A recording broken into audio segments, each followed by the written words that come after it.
Okay, so this section is angular acceleration. So we already talked about the part where we neglect the friction between the bearing and the disc. So this part is we are considering very little friction. So we are we place a mass there. So in a disc that we have already talked before, and we will create the angular acceleration. So that means there would be the change in angular velocity with respect to time. And this is the blinky picture that where the mass are placed close towards the center of the axis. So this is the setup where there are the 4 different masses placed close to the center of the axis. This is the center of the axis. Now we just turn on the blinky. This is the first blinky, let's say the blinky that is at the center, and we say blinky A. And this is the another blinky. Oh, this is not, okay, this is not working, but this blinky is the another blinky, okay? So this blinky is towards the edge, okay? And this blinky to the edge will make this type of picture, okay? So this is the inverted picture that we have printed it out, and you can probably work on that. Now, there are the 3 different. These are the many. The blinkies. Now you can choose any one of them, and you can find out the angular displacement. To find out the angular displacement, you just repeat the same process. So you can start probably from this point, and this is the point where the blinky is on.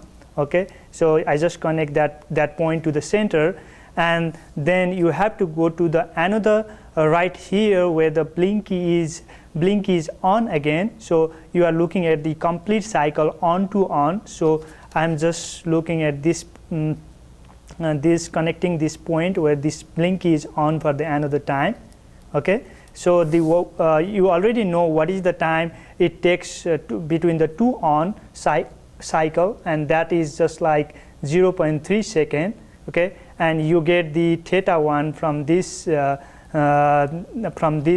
picture, and similarly you can find out another angle theta 2, just similarly what I have done before, and you just measure another angle that is theta 2, and similarly you can measure another angle theta 3, okay, and that is angle theta 3. Okay, so probably the 3 angles will be enough to measure at this point. Now you can find out the change in angle between these 2 successive measurements, just like let's find out delta theta 1. Delta theta 1 would be just like theta 2 minus theta 1, okay, and you can find out delta theta 2 that is theta 3 minus theta 2, okay. So you find out delta theta 1 and delta theta 2. From that you can probably find out omega 1.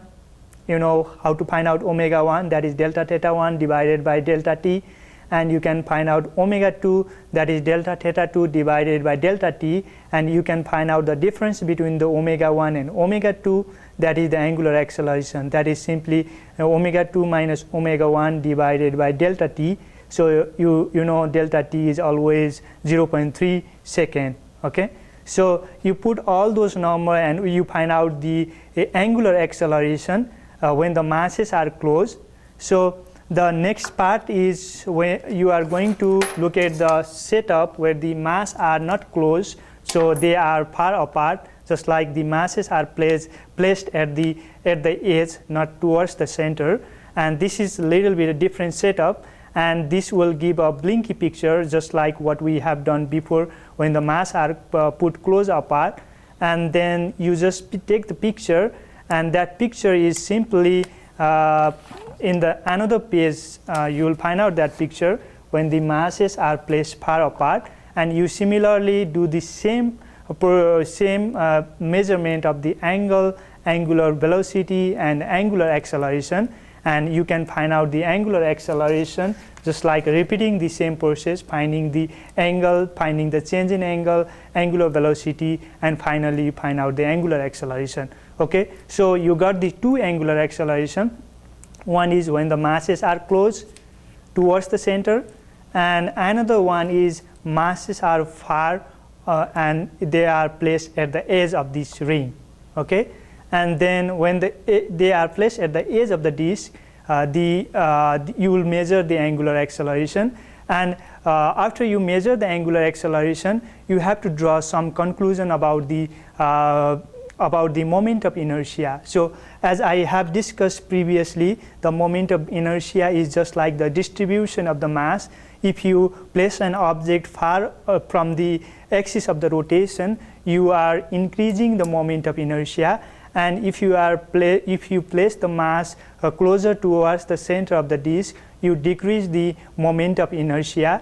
And what is the impact of the decrease or increase in the moment of inertia and the angular acceleration? That's the conclusion you have to draw in the next part, page number 3 and in section 4. So that is, sorry, I'm talking about the moment of inertia. That's why you have to go to page number 5 and section 5, moment of inertia, and you have to compare those two setups when the masses are placed far apart and when the masses are placed close to the axis of the rotation. And from that you have to draw the conclusion at the section 5.4, where you have to discuss what is the effect of the moment of inertia to the change in angular velocity of the rotating object. So of course the moment of inertia has the contribution on the angular velocity of the rotating object, and you have to draw that conclusion.